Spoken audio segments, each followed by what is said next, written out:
Good afternoon, or I know the practice is always to say good afternoon, good morning, or good evening, depending on where you are.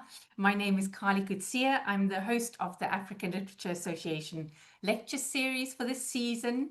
Welcome to the lecture for March 2026. If you are watching this live, I'd like to remind you that today is the last day to register for the conference without paying a late penalty. So you can save yourself some money. Register today. We're going to start putting the program together this week. I also want to remind you that the ALA has generously agreed to reimburse the registration for all graduate students. So if you are a graduate student, please pay and register so that we can get the programming going, but you will be reimbursed. Thanks to a generous donation that the ALA received. I wanted to say something about the lecture series. The lecture series was started in 2020, and you all can imagine why it was started during the COVID epidemic. It was an initiative of the then President Girmay Negash, and it's become a regular feature of the ALA program of events. And next year, we plan to integrate the lecture series with the work of the caucuses. So watch the space to see how we're going to try and bring those two things together. Today, I am delighted to introduce Professor Grace Musila, one of the leading scholars globally in our field and a supporter of I won't ask her if she's paid her membership for the year, but she's certainly a supporter of and a past member of ALA and of our journal, Jala. Professor Musila will speak on the aesthetics of refusal, and in particular focusing on the wonderful film This Is Not a Burial, This Is a Resurrection, directed by the Basotho filmmaker Lebogang Mosese. This lecture was timetabled to fit Professor Musila's workflow and other commitments, but it's very fitting that she's delivering it in this week when there's a very unique coming together of Persian New Year, the end of Ramadan, Christian Easter, and the spring equinox. I think it's the first time that all of these have come together. Times when we are reminded of destruction, death, and violence, but also live with the hope of renewal, are encouraged to find spiritual rejuvenation, to cultivate self-discipline, and empathy for others. It couldn't come at a better time to be talking about this wonderful film about dying and hope and refusal. Thank you, Professor Musila, for agreeing and not refusing to give this lecture today. And we can see also from your abstract that you are in conversation with our beloved departed colleague, Professor Becky Peterson, and with his work. So please, Professor Musila, we are delighted to have you here. Please go ahead. Thank you. Thank you so much, Carli, for that introduction. And greetings to everybody. And thanks for joining us for this session. Once again, thanks to Carli, Alexis Ward, and the rest of the ALA team for the work you put into organizing this session. I'm also very grateful to my colleagues and friends at LIAS in Loifana University, where I did much of the thinking behind this talk. So I think it's pretty obvious to everyone that we're faced with impossible times, and I'm alert to the pressure that is brought to bear on individuals as well as associations such as the African Literature Association at this particular juncture. But I must acknowledge that this presentation is happening at a time of intense turmoil that's unleashed by the greed and impunity of militarily powerful countries. As we speak, there are multiple permutations of genocide, economic sanctions, and military invasions that are unfolding in Palestine, Iran, Sudan, the DRC, Cuba, Venezuela, Ukraine, and many other places. And I want to acknowledge this and extend solidarity to those who bear the brunt of these denials of life and livability. Many of these brutalities are fueled by empire building and extractive capital's bottomless greed, which renders some people disposable. And my presentation is actually about one such community's experience with being rendered disposable. So in this talk, I'm setting Lemohang Mosese's 2019 film, This Is Not a Burial, It's a Resurrection, in conversation with the work and thought of fellow filmmaker and scholar Bekizizwe Peterson. And I have in mind two strands of Peterson's thought. The first strand relates to the forms of world making that narrative imagination unlocks. The second strand relates to colonial apartheid injury, which pivoted around multifaceted forms of unhumaning, in whose face Black communities insisted on their personhood through various strategies, including the arts, and what Peterson theorizes as the Black public humanities as sites of repair, or in my phrasing, as sites of refusal. So I'm suggesting that setting Peterson's ideas in conversation with Mosese's film points us to refusal as an aesthetic and ethical practice embedded in Mosese's film in three formats. And I'm thinking, so therefore, I'm sort of threading out the idea of refusal into three strands that I want to work with in my talk today. And these three strands are firstly, structures that render Black lives as disposable refuse. Secondly, worldviews that reject or refuse such renderings. And lastly, forms of repair, or what I term refusal, or re-hyphenated fusal, enabled by indigenous epistemologies and narrative imagination. So I'd like to start my talk with a somewhat related, or originally not intended to be related, but it's a folktale that I consider to be speaking to some of what I'm exploring here.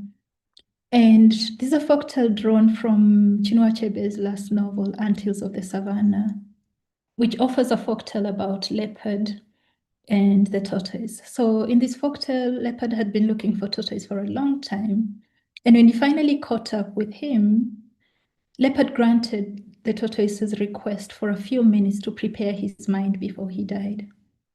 And Achebe tells us that instead of standing still as the leopard had expected, the tortoise went into strange action on the road, scratching with hands and feet and throwing sand furiously in all directions. "Why are you doing that?" asked the puzzled leopard.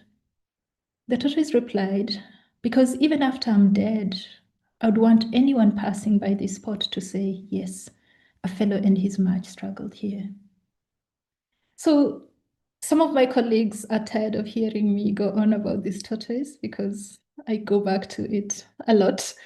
And others of my colleagues will, of course, know that I recently revisited this tortoise story in an essay titled Liberation Struggles, which is in one of the African Literature in Transition volumes. And this one is themed The Archive of African Literature, edited by Neil Ten-Cotner and James Ogude. And by the way, the series has, I believe, 5 volumes so far, and I strongly recommend looking them up for those of you who are not familiar with the series under the Cambridge University Press. So I've explored the tortoise in this chapter, but in a different direction. For today, I'm proposing a different reading of this tortoise as embodying refusal in the 3 senses that I listed earlier. And this is in the sense that to the leopard, tortoise's life and flesh are disposable. They can be rendered refuse or waste at leopard's pleasure. But tortoise rejects this framing as merely disposable. His refusal or rejection of this status is tied up with a refusal or a gesture of repair that inscribes the story of his life with a different meaning, as one who fought, one who did not simply surrender to the might of the powerful. At the same time, this simple gesture that is a narrative, an inscription into the future, allows the tortoise to outlive the moment of his physical death. This is refusal as repair. This is narrative imagination building new life into the precarious, despite the seemingly foreclosed triumphs of the powerful. And it's these forms of refusal that interest me here and that I see being enacted in Lemohang Mosese's film. So this is not a burial, it's a resurrection. It's a 2019 feature film set in Lesotho. And it's about the forced removal of communities from the Lesotho highlands and resettlement elsewhere to make way for the construction of mega dams called the Lesotho Highlands Water Project. These removals ran between 1989 to 2007, thereabouts. And the dams were built to supply water to apartheid era industries in Johannesburg and, of course, subsequently post-apartheid, while generating electricity and income for Lesotho. Now, to date, the displaced communities grieve their forced removals and the losses that they suffered. And these losses go beyond the material, as the film demonstrates. The dams were first proposed, incidentally, by the British colonial administration in Lesotho in the 1950s. But construction work started in post-independent Lesotho in 1986 under the military regime that took over power in 1970. And I'm flagging this because you'll see once again a return to the element of militarization. So this project was effectively, it starts off at least, is effectively a collaboration between apartheid South Africa and a military regime in Lesotho. So I don't know how many people have already seen this film. I hope many of us have. But if you haven't, I believe one of the places you can find it is in the Criterion Film Collection, and it's also available on DVD and Blu-ray. But for our purposes today, I'm going to play the official trailer just to give you a feel of it. And the nice thing about this trailer is that it folds together segments of the film from the opening to the very ending. And some of those scenes are the ones I'll be talking about. So we're going to play that trailer for you.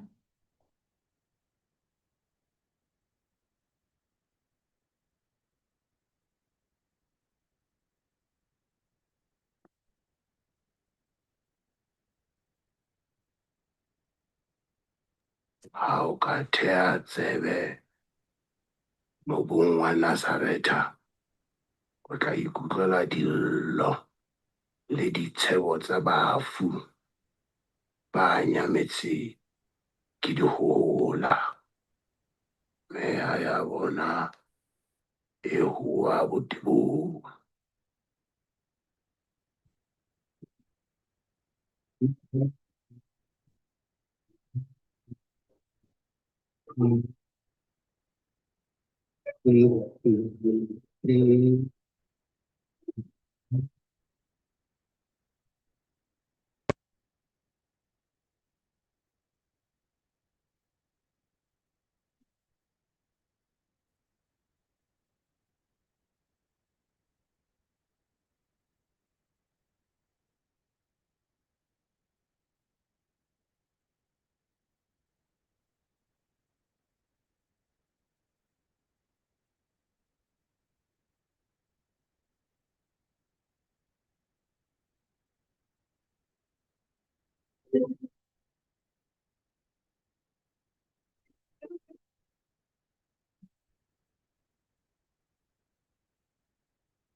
So Mosese's film is focalized through Mantua, an elderly widow who mobilizes the community to protest the forced removal because the dams would not only disrupt their lives, but it would also sever their ancestral bonds with loved ones buried in the village's cemetery. Mantua's efforts fall short when a sniper shoots a young boy in plain view of the community, and an arsonist burns down her house. And I think that's a scene you see in the clip that we just watched, with her surrounded by the ship. That's when her house has just been burnt down and reduced to ashes. So these attacks break the village's resistance and they gradually relocate under the watchful eyes of heavily armed, significantly Black soldiers, and the significance of that will be evident later. But as the procession of villagers carrying their possessions and the remains of some of their dead walk away from the village, singing songs of mourning, Mantua stages a spectacular protest. She turns around and defiantly walks back towards the village while shedding her clothes. That's the closing scene that we see there. The soldiers shout at her to stop before they shoot, but she marches on towards their guns, naked and hands raised. The film ends as she draws close to the soldiers. And we don't see how that goes, but we can infer that she's shot dead. And the director has confirmed this in interviews subsequently. So we can infer that she's shot dead. But her death simultaneously heralds the birth of the spirit of refusal, embodied by a young girl, Kimura Diwamang, through whose eyes we see Mantua's defiant act. Kimura Diwamang realizes that this is not a burial, it is a resurrection, and that's where the film gets its name. So my discussion on what I'm calling the aesthetics of refusal draws its impetus from the etymology of the words refuse and refuse. Now, refuse as a noun and refuse as a verb both trace their roots to the old French word, which I'll say probably wrongly, refuser, which indexes rejection and waste. But also, it also has its roots from the Latin word refusare, which in turn owes its roots to the word refundere, and that signals restoration, which is also where we get the word refund. So when we look at it this way, then refuse and refuse in these three meanings, that is, as a noun describing waste, as a verb referencing rejection, and as a verb also indexing restoration, is what comes to the surface when we set Peterson's reflections on racist capitalist systems of unhumaning and Black people's use of art to imagine otherwise, in conversation with Musese's cinematic commentary on the human costs of hydrotechnology. And incidentally, for colleagues interested in some of the recent work on hydrotechnology, Lak Makwiana, a PhD graduate from Wits University, just completed an interesting project on hydrotechnology in African literary imaginaries. And I'm sorry, I forgot to put the full details on my slide.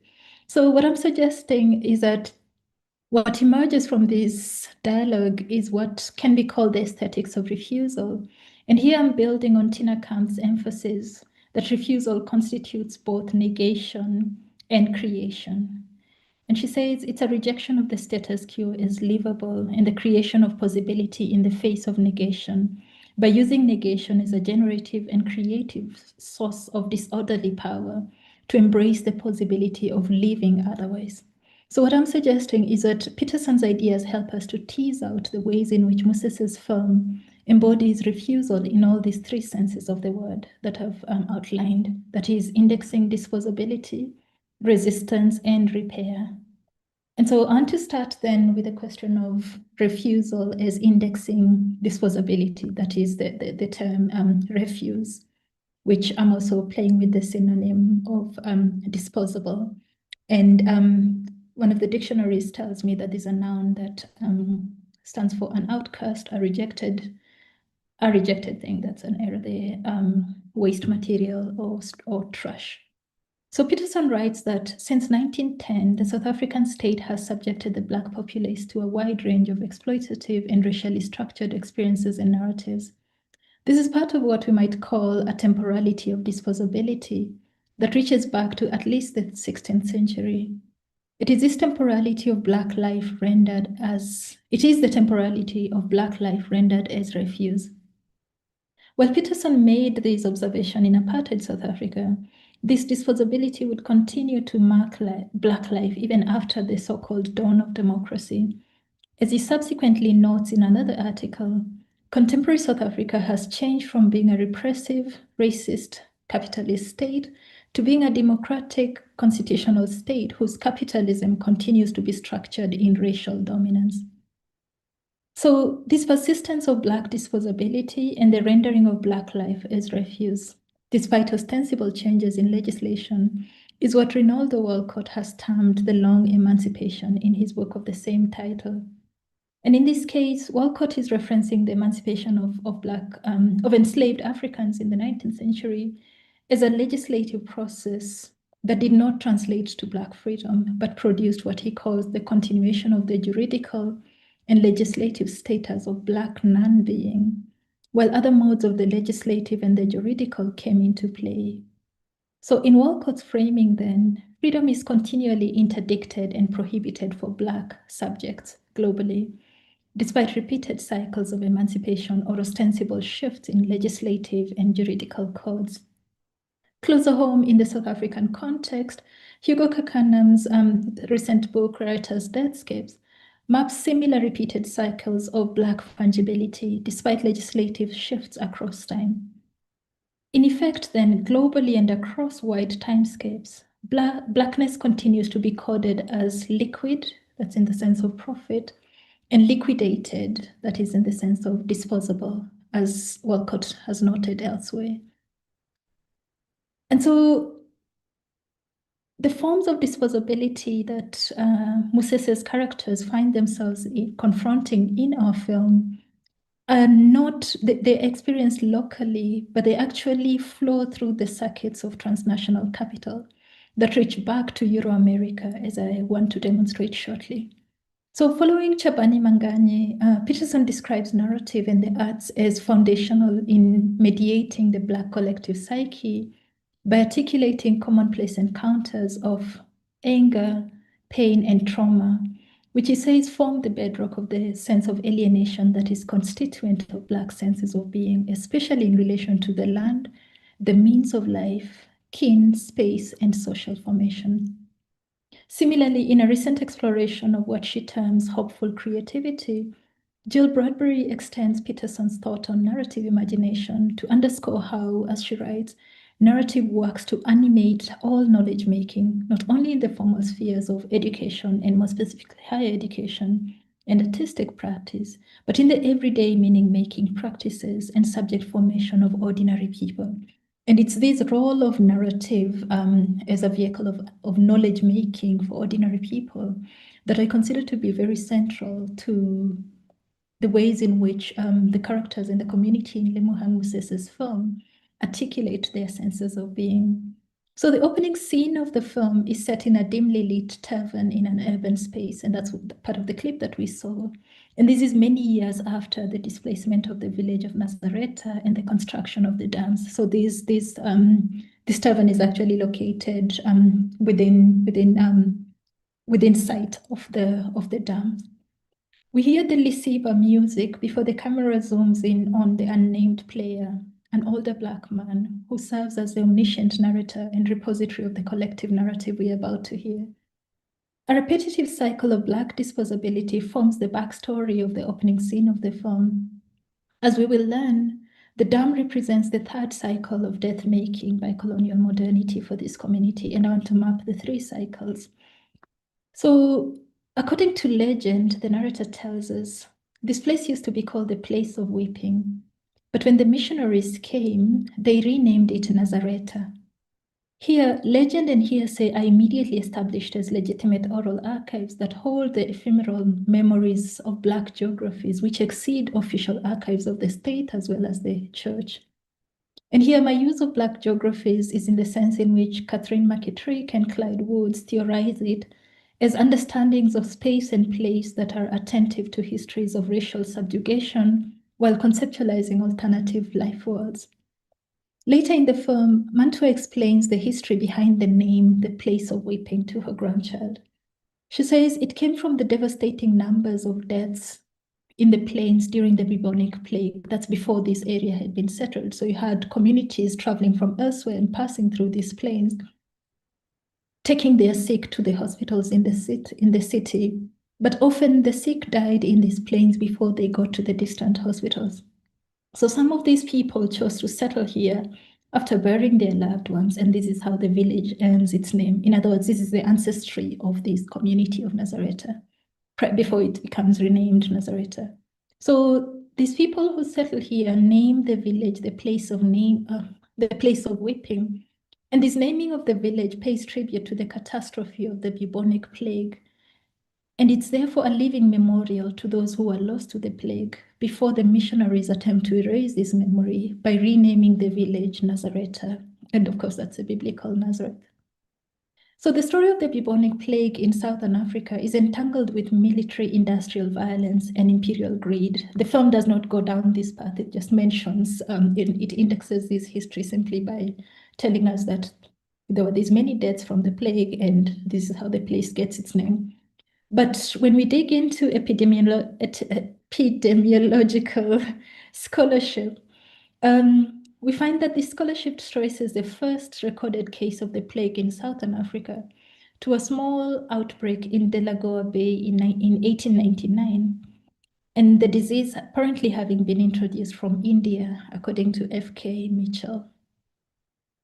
Although this particular outbreak was contained, in October 1899, the start of the Anglo-Boer War necessitated a sudden intensification of shipping traffic in South African ports.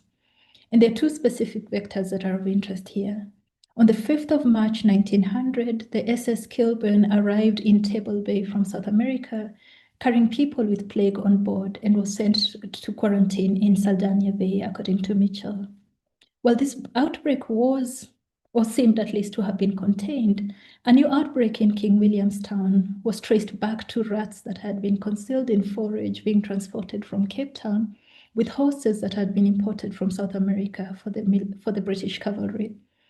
And this is the outbreak that would then make its way inland into other parts of South Africa, eventually finding its way down the Orange River Valley to Lesotho, borne along by wild rodents living within the river valley. So I'm going down these sort of histories of epidemics, and particularly this plague, to say, firstly, the community's emphasis on the scale of the deaths from the bubonic plague, that are literally inscribed into the geography of the land and the genealogy of the community, is a way of the film actually recalling an earlier phase of disposability. So this community's origin story is actually tethered to imperial death making, because the bubonic plague was not previously endemic to Southern Africa. And so this is how the origin story ends up being entangled with imperial death making at the hands of white colonial ambitions in the global South. A second cycle of disposability for this community once again flows from South Africa's racial capitalist appetites in the shape of the gold mines of Johannesburg. Now, early in the film, we arrive at Mantua's household, and it is December, and the elderly lady is excited about the prospect of her son returning from the mines of Johannesburg. The Lisiba player tells us that one must understand, and I quote him, "One must understand that at this time of the year, a miner coming home is like a war hero. As soldiers hear the whistling of bullets in the trenches, the miners hear the earth trembling beneath their feet. For a miner to return home, it is the day of the Lord." So in a way, the Lisiba player essentially juxtaposes the miner with soldiers. Both of them are essentially facing death on a consistent basis. So Mantua joyfully ululates when she sees the bus stopping at a distance as she anticipates her son's arrival. She has dressed up in her special occasions clothes, and her facial expression slowly changes as the people walking towards her get closer. In response to her question, "Where is my son?" the two men deposit 2 suitcases at her feet. Given the extensive history of mine accidents in the Johannesburg mines, and the narrator's nod to what he calls the earth trembling beneath the miner's feet, we can infer that Mantua's son has died in a mine shaft accident. This is yet another death produced by racial capitalist extraction, an unnecessary death, a death reserved for the thingified, those rendered disposable, the liquid and the liquidated. All the 3 cycles of death making in the film, that is the bubonic plague, the mineshaft deaths in Johannesburg, the shooting of the child, and the subsequent shooting of Mantua at the end of the film, are intertwined with imperial projects of enclosure and extraction. And I'm sure the parallels to what's happening right now in the Middle East are not lost on anybody. In all three cycles, Black life is liquidated in the interest of whiteness, capital, and imperial liquidity. For the rest of the film, Mantua obsessively wishes to die. She isolates herself in her little house. In the evenings, she tunes into a Sesotho language radio program about obituaries. Every night, Mantua listens to the obituaries. Then she puts on a beautiful brown dress gifted to her by her late husband and goes to sleep, summoning death to come for her. Repeatedly, she's disappointed to find herself alive the next morning. Death comes at the very end of the film, and not as the surrender to grief that she originally wished for, but as a courageous act of refusal that lends its film a resurrection at the very moment of death, which I return to shortly. But now I want to turn to the second sense of refusal as rejection. And here I'm thinking of to refuse as synonymous with to decline, but also the dictionary tells me it's a verb that means to reject, to spurn, or to disregard. So according to Peterson, the artist's perennial struggle revolves around the choices, both thematic and aesthetic, that are available to them and their self-reflexivity. Peterson frames aesthetic choices as important tools that can either uphold the status quo or disrupt these, depending on the choices that an artist makes.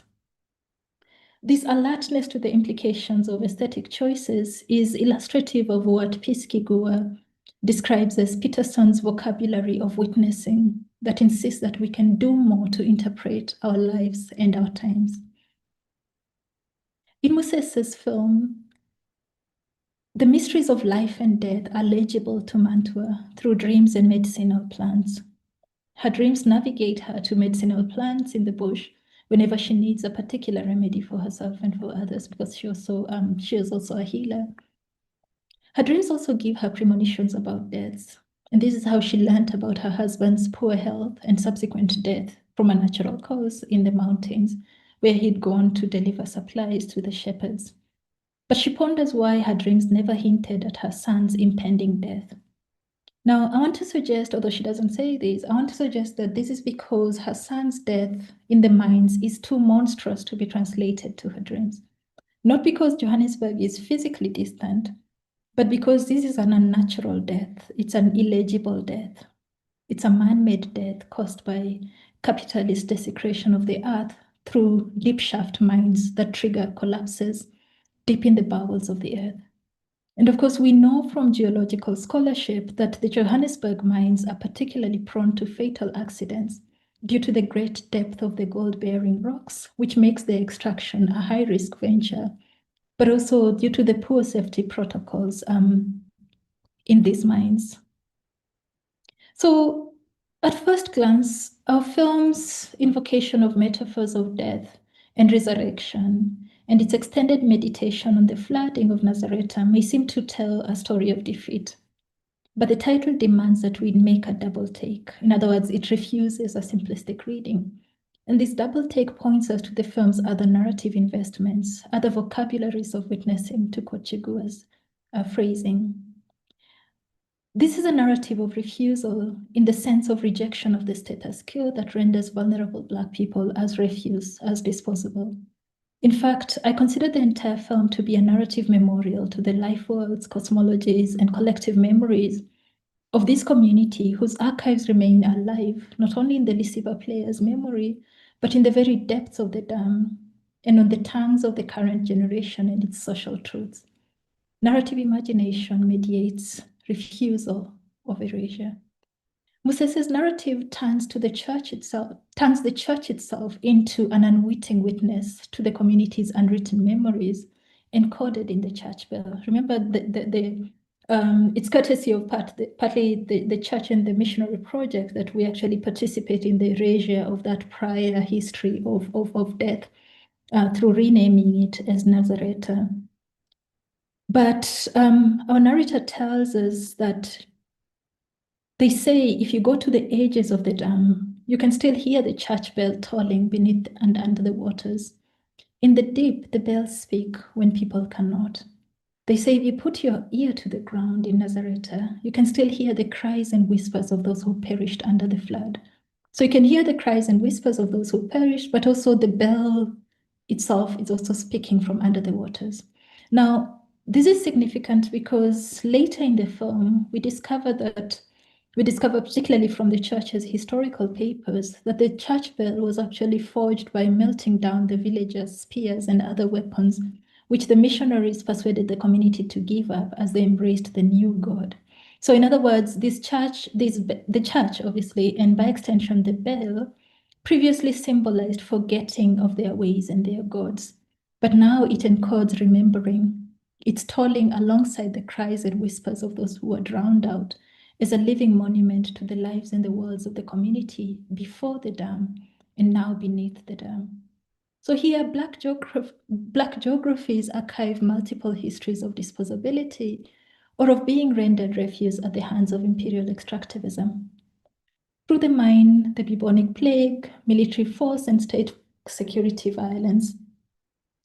But these ways of being rendered refuse, disposable, are counterbalanced by the refusal and repair enacted by an insurgent Black geography of care and resistance. The film itself engenders the aesthetics of refusal. It refuses the erasure and forgetting of the Black geographies of the community that preceded the dam. And so the entire film is a memory project that excavates erased, dispersed, and dissolved human geographies from the shimmering depths of Lesotho's dams, which in turn index other geographies of prior erasures and prior forms of colonial capitalist death-making. Musesa's narrative frame for the film is an oral tale that is told by the lisiba player, or the lisiba itself, depending on how you want to look at it. And the lisiba is it's categorized as both a string and a wind instrument, and it's indigenous to Lesotho. And so this narrative frame of this oral tale that's told by the lisiba and the lisiba player stages an alternative memorial to those who were killed and displaced by the Lesotho Highland Water Project, by adopting a collective memorialization that threads together Mantua and the entire village across generations. This memorialization flows through the epistemes of the everyday for marginal lives, through the lisiba's melancholic tones, through hearsay and gossip, through collective memory. Here, the spirit of resistance that was welded into the spears and weaponry that were melted down to make the church bell told a different story from the bottom of the dam. The drowning of the village, including the church, revives those arrows into encoding a resistant sonic memorial. So on to just wrap up my talk by briefly turning to the third thread, which is refusal as revitalization or repair. That is to refuse or to revitalize. And this is now tying back to the Latin root refundere, which references giving back, restoring, returning, or literally pouring back. Now, commenting from the context of apartheid South Africa, which of course bears significant resemblance with similar contexts across Africa, Peterson notes the emergence of what might be called a Black public sphere. And he considers art to be central to this public sphere. And in this context, art was understood in three ways. Firstly, as creative expressions of the imagination, as a modality for generating reflection and debate, and lastly, as constituting, in conjunction with other forms of social and political interaction, what can be called the Black public humanities in Peterson's framing. So for him, these artistic works formed part of the Black archive, which goes beyond documents and records to include ephemeral embodied memories, experiences, and practices. Inevitably, given the ubiquity of colonial apartheid injury and Black fungibility, melancholy was a central component of these artistic meditations. Far from paralyzing, as understood in Freudian thought, Peterson considers Black melancholia to be vested with other capacities to underwrite powerful imaginaries that catalyze strategic political interventions, including what he calls the surfacing and giving expression to repressed ontologies, epistemologies, and lived experiences that are fundamental to the articulation of counter-archives, discourses, and memories of loss, as well as imagining possible emancipatory futures. So Peterson's thought here invokes the aesthetic of refusal in its triple-stranded capacities. And in our film's case, in the face of colonial capitalist logics that frame Black lives as disposable, as refuse, as superfluous, Musese's narrative depicts how the widow's grief and rage is alchemized into a powerful refusal of these logics and a confrontation with these forces of death. So if, as Peterson writes, narrative provides a crucial site for the Black radical imagination's confrontation with disenchantment, then Musese's film is emblematic of these confrontations. As I've suggested earlier, the entire film stands as a memorial to the life worlds and communities that lived in the valleys before they were flooded out to set up the dams. This community's vitality and close-woven senses of shared worlds stands in sharp contrast to the isolation and sadness that haunts the dimly lit tavern, which is the shorthand for life after displacement in the present peri-urban world. So in the film, Musese is very intentional about his audio and visual signature. Although we're in a rural landscape deep in the mountains, the villagers' worlds are represented as coherent and dignified. Mantua's little stone-walled house is small, but it's neat and tastefully put together. Her bed is framed by a beautiful blue net, and on her window she has a lovely white lace curtain with floral embroidery. Musese is deliberate about the visual aesthetic that he invokes for this film. He sidesteps both the cliché anthropological gaze on such communities as relics of a lost past, or the so-called developmental gaze of supposed underdevelopment, which are both registers that are used to maneuver such communities into the highway of neoliberal subject formation as proper, quote-unquote, modern subjects who are available to the machinations of extraction. In his work, Peterson writes that at the core of Ubuntu is a moral political knowledge system, is the understanding that, and to quote him, personhood, identity, and morality are not innate, but they are achieved in relation to and through social interaction based on ethical conduct with others, especially in conditions that are charged by imbalances in social and personal power. And we'll recognize some of these debates from scholarship on African moral philosophy.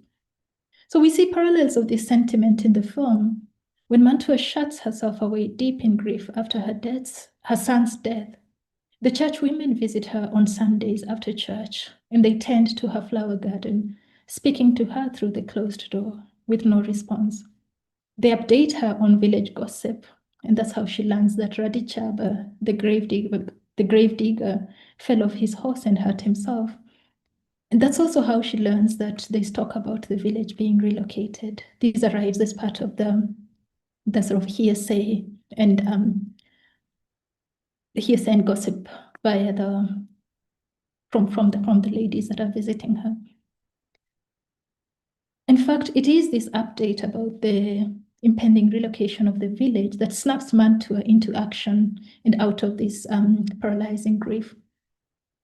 This is what snaps her into action to mobilize the villagers to resist, in large part because she would like to be buried in the village and rest next to her ancestors when she dies. The church women sing gospel songs, and the pastor, who is a recent widower himself, comforts her. Sharing his experience, he describes deep grief as a sacred space of total surrender. He tells her, "My grief became a mirror that reflected the holiest of spaces within me." Ironically, his best sermons were those that flowed from this place of total surrender when he had lost all control over the word. In some respects, a similar alchemy of grief sparks Mantua's slow-burning oppositional politics that culminates in her final defiance. Mantua's final act of defiance confronts the death-making machinery of the armed military men. This is the alchemy of grief, her sacred space of total surrender to the grief of unutterable loss, transmuted into radical defiance. The closing scene brings the military state and capital in confrontation with the elderly lady's defiant courage.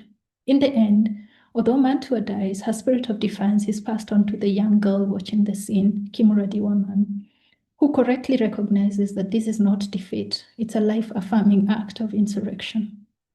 It's also worth noting that they may win the physical battle, but the soldiers, who, like I said earlier, are Black men, are left with blood on their hands and an ancestral curse.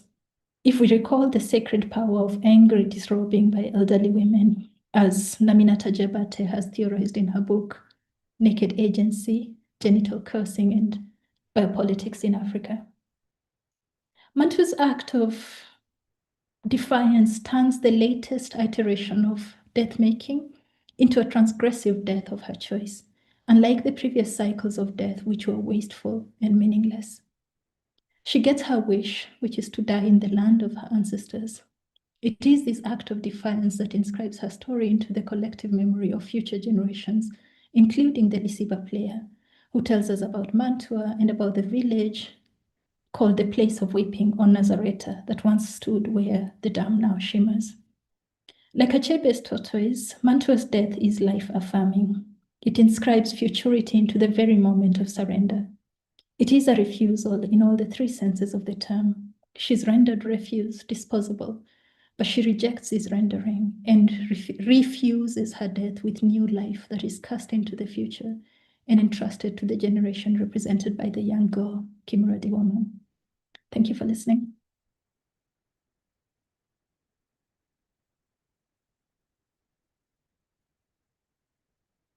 Thank you so much, Professor Musila. Your work is always a mixture of radicalism and beauty, and very often also in genres of lament. So melancholy. Thank you for a wonderful presentation. I also want to draw people's attention to Professor Musila's biography, which is very playful, but which also is a lament against the much that is asked.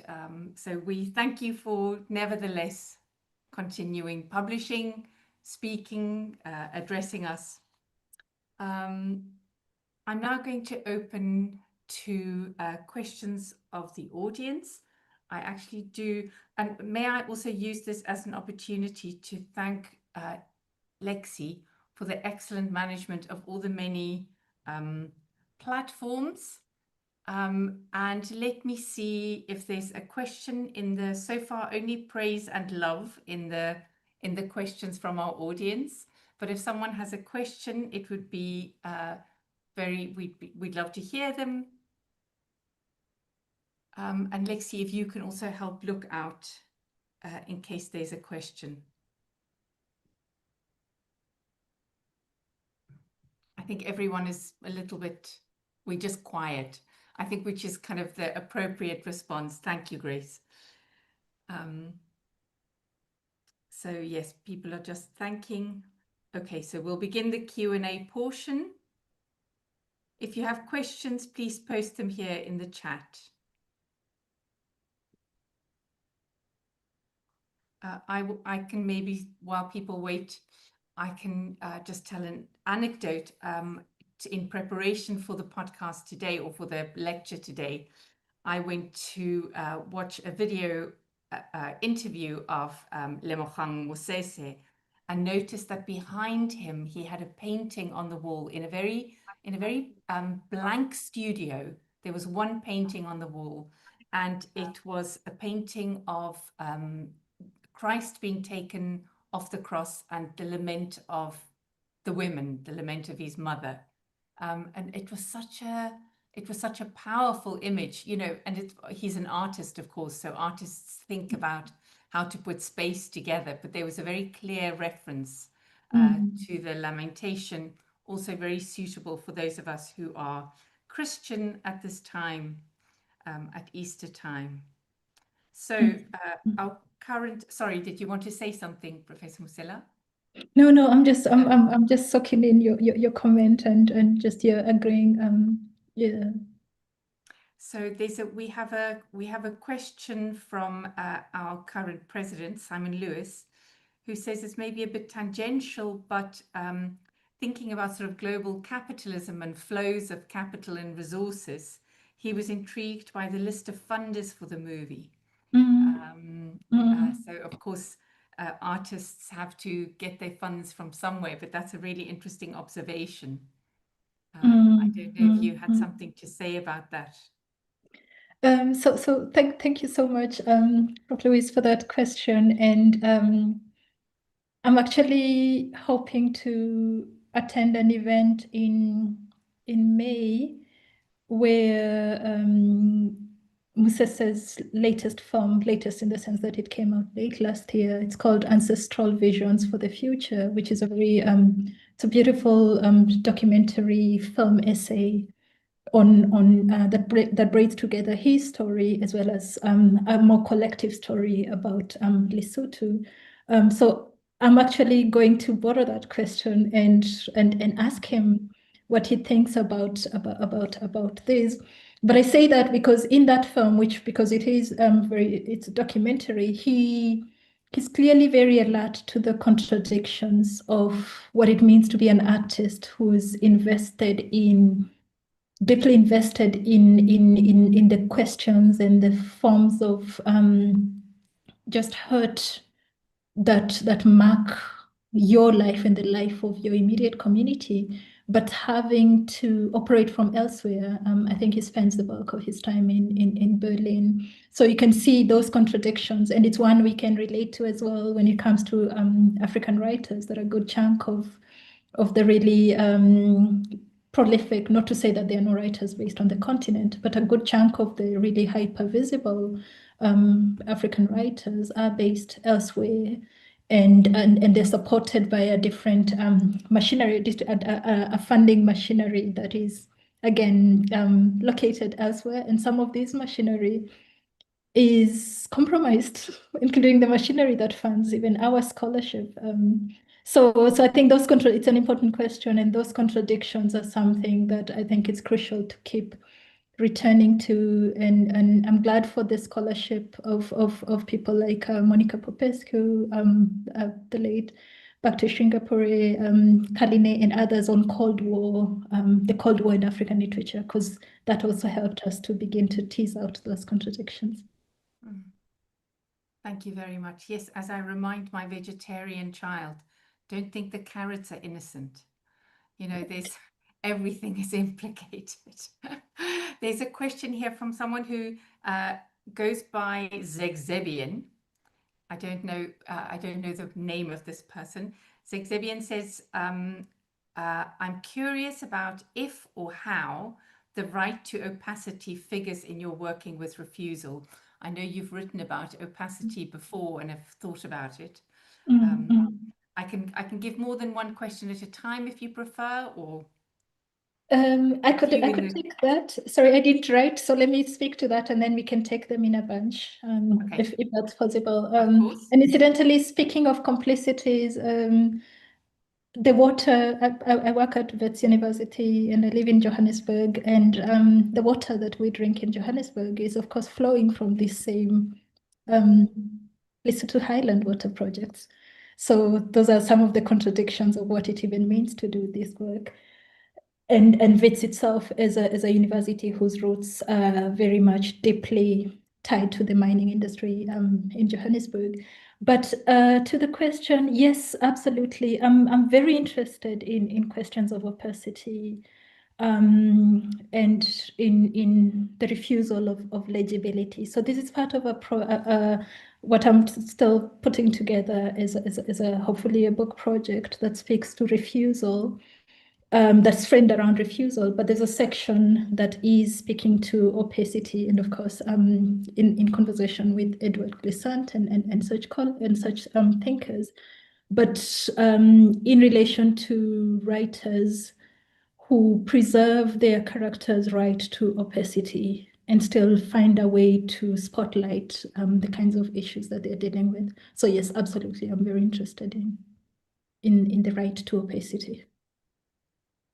Thank you very much. Yes, I'm sure that will be part of the book project that we are waiting for. We should stop asking you questions and allow you to go and write your book.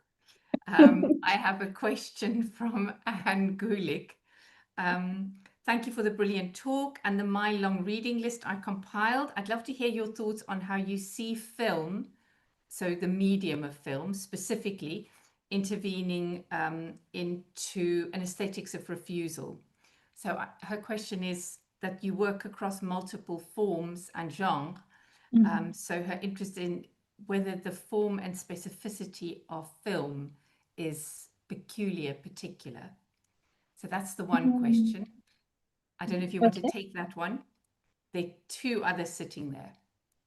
Okay, do we take that first? Okay, let's Whatever try you that. want. Okay, wait, let's try that.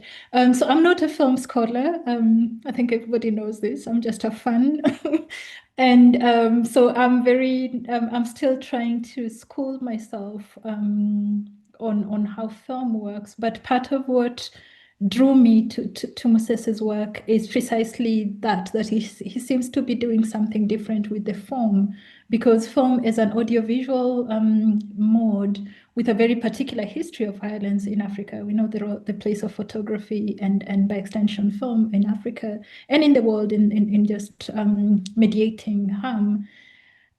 I think it poses unique challenges to filmmakers that are different from text, that already the visuality of film already lends itself almost inherently to particular ways of seeing. So I feel that filmmakers have another task, a double task of trying to shoot against such certain sedimented ways of seeing certain lives in certain communities. And that's part of what I was pointing to in my brief comment about his aesthetic choices and all that. But it's something I'm still thinking about, and I hope to figure out a bit more, particularly in relation to Mosese's waxing as is part of what I'm exploring. So, but thank you for that. I definitely do need to think some more about the medium, because it comes with other affordances, but also other forms of baggage. Thank you. There's a question from your comrade, Hugo Kakanam, to make the same point you made a little bit earlier, that we in Joburg, he says, and elsewhere in South Africa depend on water from Lesotho. The dams which displace people in damaged environments also sustain us. How to live with these contradictions? And just to add to that, the discourse about the Gulf nations at the moment also is about the desalination plants. It's about oil, of course, but also the water supply is extremely fragile. So, just these global economies of water. I don't know if you want to comment or say something. Absolutely, and not only water, just I think we need to return. I think it's Max Sanders, if I'm not wrong, who talks about, he's got a book on complicities, and I think and other people, of course, but I think we need to return in a more sustained manner to the conversation about complicity, because when you sit long enough with a lot of these questions, then you see how implicated we are in a lot of what we're trying to fight. And I mean, with the Gulf War right now, for many of us, the anxiety about fuel prices and the implications of that for our livability, we're having to balance that against the livability of the community at the sort of at the battlefront of what's happening there. So yes, I think the complicities are something we need to just spend a bit more energy on, and think about what does this mean for us, and what is what is possible, and what does solidarity look like, but also what can be done practically. And isn't that another strand in your work also, the work you've done on Wangari Maathai, how our relationship with nature and with natural resources is not separate? Absolutely, and I think that's what I enjoy most about Maathai's work. It's a pity just that her ecological work tends to be locked away in either the shiny Nobel Prize or as activist labor, and it hardly ever is properly translated conceptually to our to ecological scholarship. But what was amazing with her is how she was able to draw connections between these ecological questions all the way to questions about debt for countries in the global south, all the way to democracy. So I think that's just her original intervention in making those connections that are not always self-evident. And that seems to be, I mean, many of our members of ALA are working in this field, but anthropologists as well.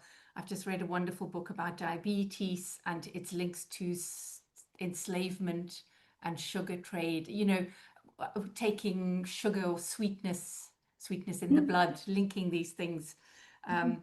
It makes our world, the way our world is stitched together, visible to us in ways that, yes, reveal our complicity.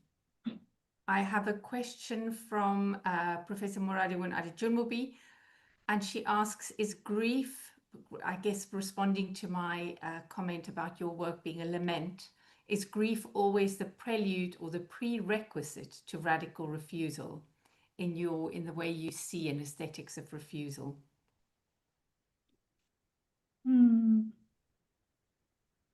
So in this particular piece, because I'm setting it because of the preoccupations of the film, as well as because of Bezizwe Peterson's interest in Black melancholia, grief comes through very strongly as very foundational to refusal. But on the basis of that question, you've had me thinking about another section of the project, and there I'm thinking of, it's not so much grief, but it is a form of grief, actually, because there I'm thinking about just the layers of bruising that come with migrancy. And this is with the segment of my work that looks at the writer Dinao Mengistu, because I'm also reading him through the lens of refusal. And there it is a different category of grief. It's but yes, it is still grief. So I hadn't made that connection, but it seems that forms of grief so far for the material that I'm looking at so far, forms of grief, but also precarity, grief and precarity and disenchantment. I think those are the three that I'm picking up so far in the material I'm working with. So yeah, but I'll need to think some more around that. Thank you. And I wonder if one can add an inflection to that, also the choice to feel grief, if you see what I mean. Maybe picking up my earlier comment from Ramadan, the encouragement to feel radical empathy, so that the grief need not be grief that has happened about something that has happened to oneself, but grief as a radical project, to feel empathetic grief that brings us to action. Yes, because absolutely, it's also about a capacity to nurse empathy towards even towards circumstances that may not be first order our own, but ultimately, and this is where then witnessing comes in. What I talked about earlier via Piers Chigua about vocabularies of witnessing. And just ways of countering forms of unhumaning. There's a question here from someone. I think if I'm reading the acronym of the name correctly, someone with surname Ndlovu, Tsatsisiwe Ndlovu. I don't know if that's. Oh yeah. That is someone. Okay. Yes. So asks, thank you for the insightful talk. I find the concept of refusal intriguing. And I'd be interested to hear how you see refusal evolving as a method in the research we do as African scholars. I wonder if I could, I'll let you respond, but I can also point the audience to what you've written about the refusing native who wanders off. I'll see if I can find that reference quickly and put it in here. Please, okay. Grace. Yeah, thank you. And that is also borrowed from the work of Keguro Masharia, who is a fantastic person to read about just reflecting on our place. And here I'm responding to you, Tachsiwe. Thanks for joining us. That yes, I think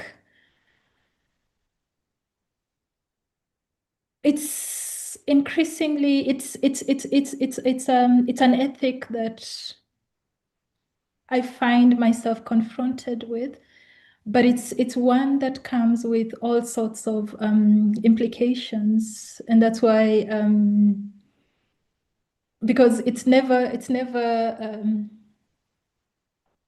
a lot of us are not in a position to refuse, right? That refusal is also it's a luxury in some regards, and it's a very expensive ethic in all sorts of senses. And I think when I say this, I'm pretty much saying the obvious, because even as a discipline, African literature and African studies, and many of our disciplines that are not hegemonic, that are not the obvious, the of course, the commonsensical, are disciplines that have had to maneuver their way around the landscape of knowledge production, around when to embrace legibility, to tie back to the question about opacity. When is legibility healthy and nourishing, and when is it harmful?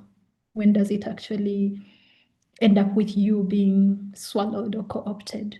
And so refusal in relation to the academy, if I'm hearing your question correctly, Tachiwe, I think it's really about, I suppose, an ongoing project of self-reflexivity, to borrow again from Peterson's work, a self-reflexivity over and over about what is possible, what is right, what is possible, and what can I do, and in what ways, from wherever we are, in what ways can we be involved in or make choices that are space making rather than shutting down spaces, shutting down, narrowing space. What choice is available to us?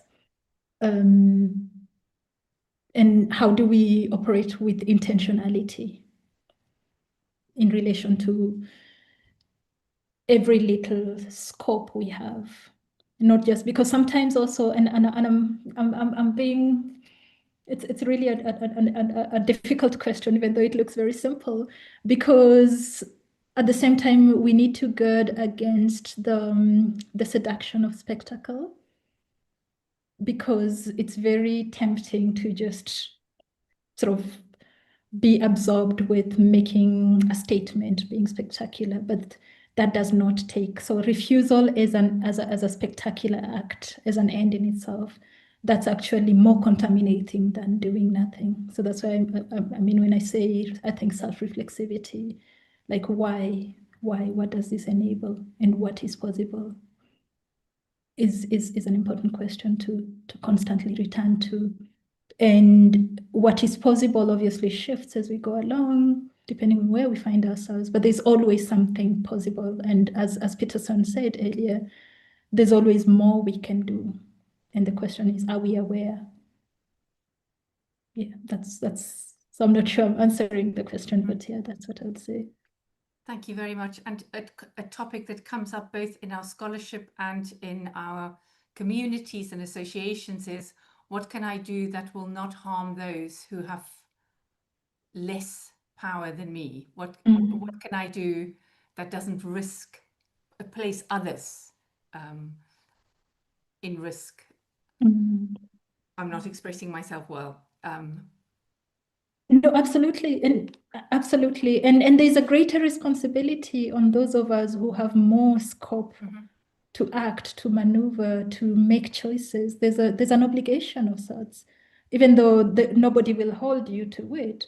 But I think there's an ethical obligation to be very intentional and self-reflexive about what choices we're making, and in what ways are those choices keeping some doors open for those that come behind us, because all of us are where we are courtesy of the choices of other people.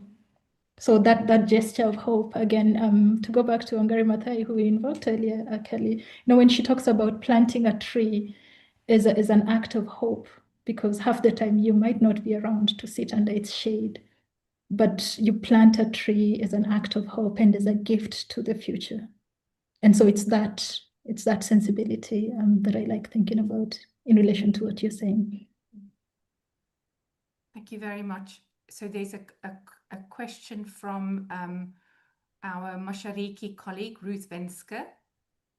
She says, wonderful talk. Could you speak a bit more of the contradictory or changing role of the church in the film on communal and global levels regarding which stories circulate and how they believed in? And now the questions are coming thick and fast. Do you want me to read more than one or? Okay, maybe read them, then I'll cluster them. And this is me buying time, Ruth, because that's a very difficult one and a tricky one at the moment. But thank you for that. And thanks for joining us. So yes, I've noted that down. And also, you don't have to answer all the questions. Some of the questions are also just here to nourish you back. You've nourished us. We are giving you, so you're not being interrogated. We just conversation. Then there is someone whose not what is the word? Pseudonym is You Flowersy. Says, thank you for the insightful talk. Could you say a bit more about when refusal opens up an alternative ethical or political space rather than reflecting exhaustion or structural defeat? And Jill Bradbury, gorgeous talk, Grace. Thank you. Can you talk a little more about the saturation of color in the film? Yes, I was very struck by that. How thinking dehumanization is still infused with beauty. That's a very Musila-esque question about saturation. I think your work has that rich saturation. Okay, I'll read one more question from one of our graduate student members, Apala Bomik. In Professor Musila's work on refusal, I wonder if she sees Saadia Hartman's prerogative of the no when it comes to questions of labor consent, filiation as being relevant or not. Of course, Saadia Hartman is Tina Kamp's academic wife, she calls her, and they're part of the same collective, so I'm sure you would have things to say about that. Yes, that's the cluster so far. Okay, thank you. I didn't catch the name of the fourth person. Apala. Who is she? Apala. Apala. Okay. Sorry, I might say it wrong. So I'll work backwards. So on the thank you so much for pointing me to the prerogative of the no. I haven't read this, so I'll definitely go and look it up. But if from your description you're talking about refusal of labor, was it labor? Okay. When it comes to questions of labor, consent, or filiation. Okay. So the labor part sort of sparked my thinking because another strand of refusal that I'm looking at is basically choices that fly against the logics of neoliberal subject formation, which of course requires that you sell your labor and that you optimize its value, and you optimize your supposed human potential. But I'm looking at texts where people decide not to work or just making choices that fly against that logic of sort of labor supposed productivity and commodified labor. So thank you for that. I'll be happy to look it up, but it seems to be in line with what I'm interested in. And then for Joel Bradbury, thank you. Thanks for listening in and for that beautiful question, which actually in a way it ties back to your own work, your work on narrative and the hope that narrative imagination is able to articulate, which again is part of what I see Lemohang Mosese doing.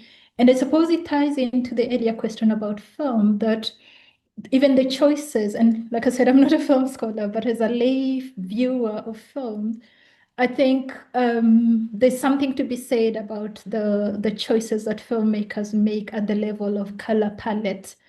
And what stands out for me in Lemohang Mosese's work is that it's very different from the usual palette that tends to be used in films about so-called under-resourced rural communities.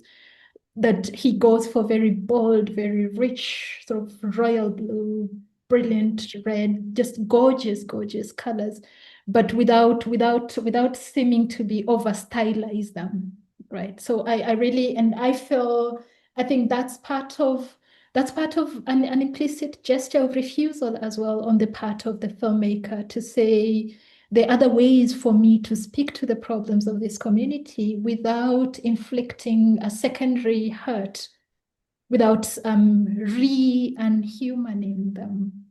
And I think that's part of what is happening there, along with sort of moments of joy and community and humor even.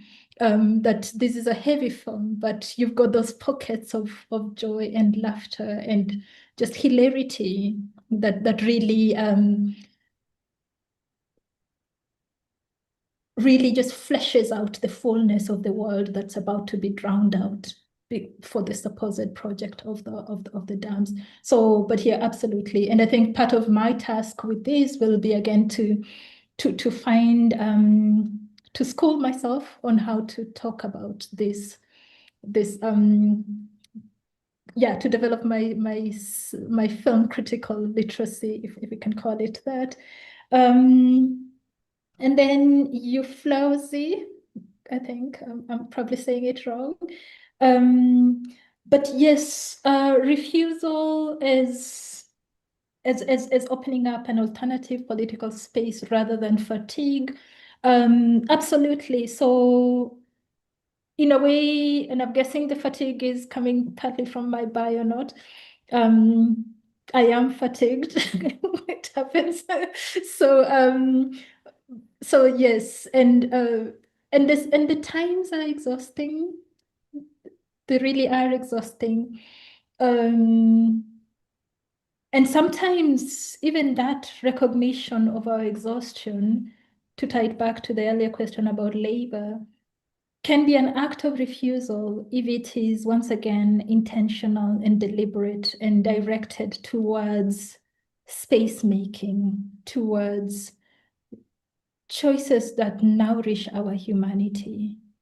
So I think that's how I would distinguish between forms of refusal that are tied to exhaustion versus forms of refusal, because I think both of them, depending on the intention behind them, both of them create space, both of them compel us to think what else is possible. I think the thing about refusal is I'm thinking about it, is that act of asking what else is possible, refusing the status quo as per Tina Camp, to say this cannot be it. What else is possible? And sometimes the possible might not be a sort of a loud confrontation. Sometimes we're not in a position to stage a major confrontation with the systems that we're up against. But those little, and I'm interested in small acts of resistance as well, that I'm convinced that those small acts are actually what make the big acts possible.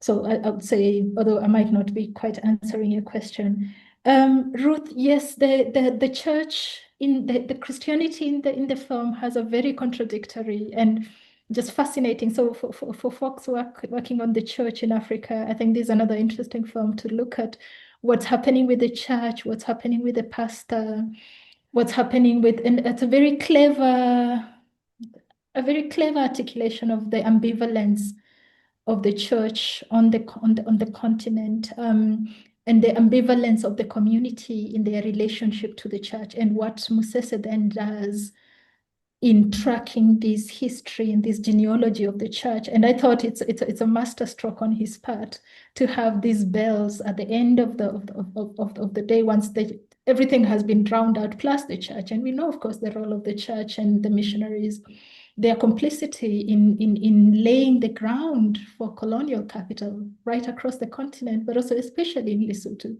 So for me, it's a clever stroke on his part to have the bell tolling at the bottom of the sea alongside the voices of the drowned, and that tension then between the church and capital at this juncture, but also almost the recuperation of the sense of resistance that was initially embodied by the weapons of the Basotho people that are then. So I'm absolutely I'm really drawn to the contradictory space of the church in the film. The second part of your question, Ruth, especially now, and apologies to my Ugandan neighbors, because we know, of course, about the one of the Ugandan military men's promise to go and offer their support to Israel because they're good Christians.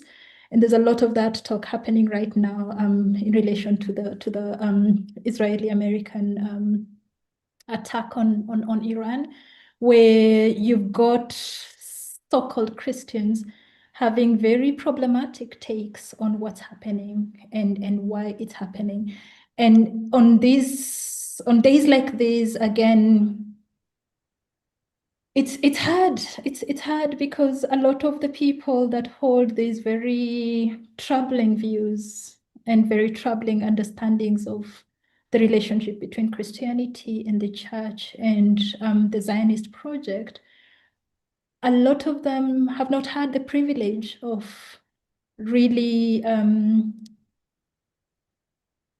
communities of thought that allow and equip them with the tools to ask more nuanced questions about what's happening. So it's very easy for us to judge the uncles and the aunties who are being loud and unnecessary about the Christian obligation to protect, to align with the Zionist project. It's very easy to be dismissive towards that. But I think the harder task is to try and understand where are they coming from? Have they had the benefit of the analytic toolkits that the rest of us have had? And of course, the answer is no. And then the next part becomes, since I think it's in isiZulu and other cultures in Southern Africa, they say there's no dustbin for people. So what do we do with these folks, these wrong-minded folks, when it comes to the current debates on Christianity and what's happening in the world right now? So it's a difficult question, Ruth, but it's one that I suppose we have to keep grappling with. I hope I handled. Yes, I think you've dealt with them. Okay, thank you. I was just thinking, it's not part of this project of yours, but there are other films about communities destroyed by the coming of a dam. I'm thinking of, in particular, of the Chinese sixth wave film, Still Life by Jia Zhangke. I'll send it to you. Please, I'd be interested. Because the aesthetic is it's not so saturated, it's much bleaker, but I think it's a very interesting parallel. There's another comparison question here from Hugo Kakanam. Not an urgent question, he says, but he sees synergies in the ethic of the film and Zulu Love Letter. I was very struck by that also. And I think it's not just because you are using Becky Peterson's work, but I think there are lots of echoes between the two films. Oh, wow. Thank you. Thanks to the both of you. I hadn't thought about that. Probably partly because I didn't want the senior filmmaker to interfere with my reading of the younger filmmaker. But now that I have a draft in place, I'm going to revisit. But I think you're onto something. So thanks Hugo, and thanks Carli. I'll definitely look at that. Thanks. And then if you can, are you still okay or are you exhausted? I can take, if we have take one more. maybe There's one more one more round. question there. Okay. From a previous speaker in this series, Professor Gibson Ngube, and he spoke about old ladies, and he writes here how pleased he is that how lovely how refusal and refusal in the film is led by an 80-year-old woman. It's an old woman, often dismissed, often overlooked and silenced, who becomes the site of hope and futurity, and I guess also resistance, naked agency. No, totally, Gibson. I completely share your excitement about just and it seems maybe I'm being over optimistic, but we seem to be returning a rewriting of the figure of the older woman in African literary and artistic imaginaries in interesting ways. And I'm thinking, what I'm thinking about is, of course, also Sarah Ladipo, I think, like bringing ice cream to the mule. Like bringing ice cream, yeah, like bringing I ice think cream so. to a mule. Yes, something like that. But anyway, just beautiful renditions of older women, older Black women in films and in literature, in roles that exceed the the templates of the wise old lady, or the matriarch. So yeah, I think that's part of my delight in this film, is just how wonderful it is to have the film focalized around an elderly lady, but once again breaking away from the cliche and boring ways in which and of course we can see how that links with very patriarchal ideas, really, about the worth of women as being essentially coinciding with our sort of youth and sexual desirability, etc. So yeah, so I love that. I'm glad you like that as well. I remember that came up when Gibson was giving his talk as well. That's part of his book project too. There's not I'm sure if I encourage people, they will post more questions. But I think you've worked very hard. We are so delighted that you didn't refuse, that you said yes. I know you had to write this talk under great pressure. I could never refuse. Not the ALA and not you. Thank you very much. Your work is so important and saturated with melancholy and anger and love and beauty, the best that there is. Thank you very much. Thank you. Thank you so much, Carli. And thanks to the colleagues that have made time to join us today. And thanks so much for the questions. This will really be a great help for my work. So absolutely, just thank you. And Lexi, can I ask you to post the link to the playlist in the chat? It's a playlist produced by a member of the Practicing Refusal Collective, Arthur Jaffa, one of Tina Kamp's collaborators. And he's created a playlist which is full of joyful anger. Thank you, Lexi, for posting it there. Thank you, everyone. Thank you, Grace. Bye-bye. Thanks, Lexi. We can shut down.